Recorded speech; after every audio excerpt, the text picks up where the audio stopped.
E aí, quem nós vamos chamar? Quem sabe Fred Mercury. Oh, mamma mia, mamma mia, mamma mia, let me go. Não quero mais brincar disso. Chega, não quero mais. Que isso, Lucy? Calma. Eu sei, foi forte, mas a gente faz outra coisa, tá bom, ó. Esquece o copo. O que a gente vai fazer então?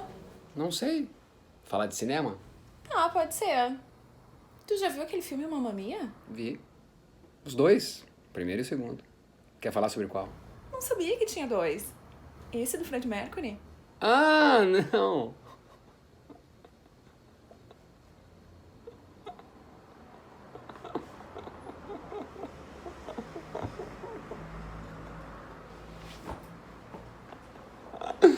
Mamma Mia é a parte da música. Mamma Mia, essa... Não, o nome do filme é Bohemian Rhapsody. Ai, Bohemian Rhapsody. Bohemian Rhapsody. Bohemian Rhapsody. Bohemian Rhapsody. Bohemian Rhapsody. Bohemian... Tá! É mais fácil falar Rhapsody Bohemian. Rhapsody Bohemian. Ah, cansei. Não, tô de sacanagem contigo. Assisti sim. Bohemian Rhapsody. A verdadeira história de Fred Mercury. E o que tu achou, Maurício? Maurício. Tá, então. O que eu achei? Então, eu gostei para gataralho. Mas eu gostaria de falar bem mais. Como, por exemplo, quem sempre esteve ligado ao projeto foi o ator Sacha Baron Cohen, o ator do Borá. E eu era muito feliz com essa ideia, porque eu acho que o Sacha Baron Cohen é muito parecido com o Freddie Mercury, ao menos se comparado com o Rami Malek. E assim eu fui para o cinema. Não vou dizer com o pé atrás, porque eu acho o Rami Malek muito bom ator, mas ao mesmo tempo, não acho tão parecido quanto o Freddie Mercury. Vamos ver. E quer saber? Eu me senti com os dentes do Freddie Mercury mordendo a minha língua. Porque o cara se entrega de uma maneira. É impressionante a interpretação do Rami Malek. Se ele não ganhar o Oscar... Aliás, o Oscar deveria criar uma categoria de melhor lip sync. É difícil com os dentes do Freddie Mercury morder a língua. A interpretação labial de Rami Malek é impressionante. Muitas vezes parece que é ele que está cantando mesmo. Principalmente em dois momentos que eu acredito que é quando ele tá ali compondo Love of My Life. Que é aquilo? Chorei. E no final, quando eles estão se apresentando no Live Aid. O que é aquilo? O que é aquilo? E isso tudo devido à entrega do Rami Malek, que imagina quando ele recebeu e aceitou a ligação no seu celular. Alô? Hã? Vou fazer o Freddie Mercury? Então estar diante de uma entrega deste tamanho, como a de Rami Malek, fazendo Freddie Mercury, e ficar pensando naquilo que eu gostaria de ter assistido, como por exemplo, se fosse o Sacha Baron Cohen, e não aceitar aquilo que eu estou assistindo, ficar pensando naquilo que eu queria que fosse me entregue, não aquilo que está sendo entregue, é no mínimo desumano. Não vou negar que no final do filme, quando sobem os créditos e aparecem cenas reais de Freddie Mercury, e então as lágrimas que já eram reais, mas agora caem sem parar, que eu não pensei ali, eu gostaria de ter visto, quem sabe, um documentário. Ao mesmo tempo que eu entendo que se fosse um documentário e não uma ficção, não teriam as filas como hoje tiveram. Infelizmente, as pessoas não veem documentários, não é? Mas vale lembrar que um dos melhores filmes que eu vi este ano foi Whitney, um documentário sobre a Whitney Houston dirigido pelo Kevin MacDonald, diretor de O Último Rei da Escócia. Documentário, não ficção. Por isso que eu acho que muitas vezes é um tiro no pé colocar as imagens reais dos citados no filme ali nos créditos. Pode causar esse efeito. Eu preferia ter visto um documentário, ou eles não são tão parecidos assim.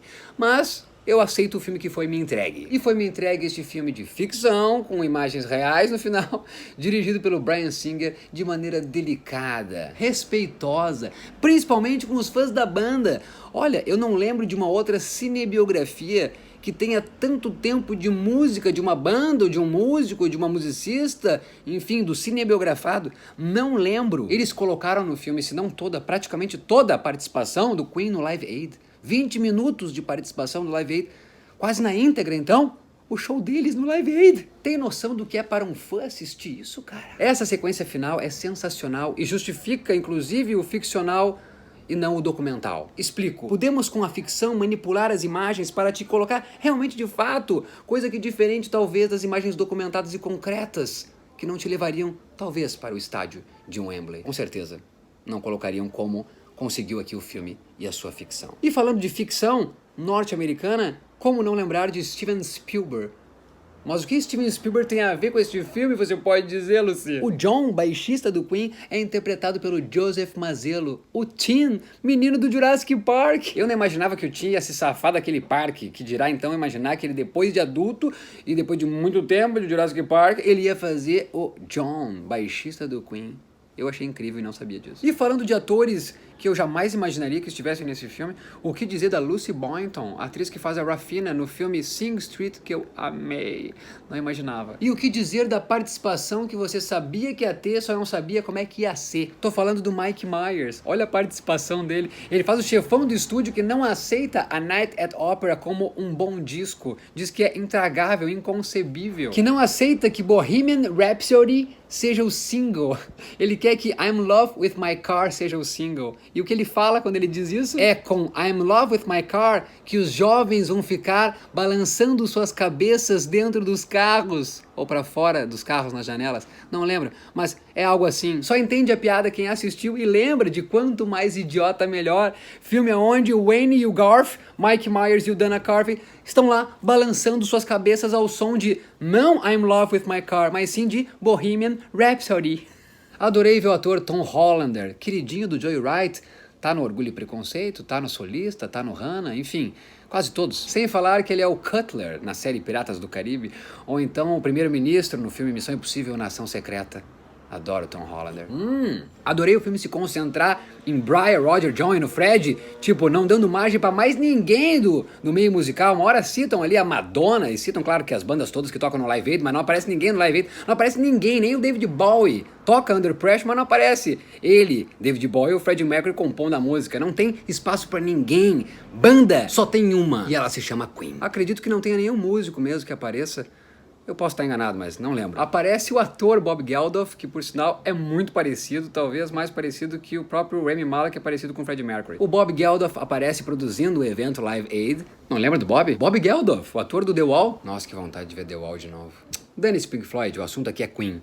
Que filme. Principalmente por em nenhum momento eu duvidar que essa não era a verdadeira história de Freddie Mercury. Pois independente de qualquer outro fato que não esteja de fato no filme, ou de qualquer fato que de fato não foi assim como dito no filme, o que pra mim sempre foi a verdadeira história de Freddie Mercury foi ele ser considerado uma rainha. Bohemian Rhapsody de fato mostra o quanto Freddie Mercury sempre foi, sempre será. Ao menos a minha rainha. Eu nunca vou esquecer. Eu tinha 12 anos de idade quando a minha rainha morreu.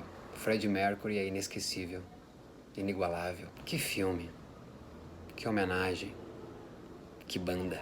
Oi, Maurício, tá aqui em casa. Não perde, Lucy, não perde. O que ele tá fazendo? Deve estar falando com algum espírito. Lucy? Lucy?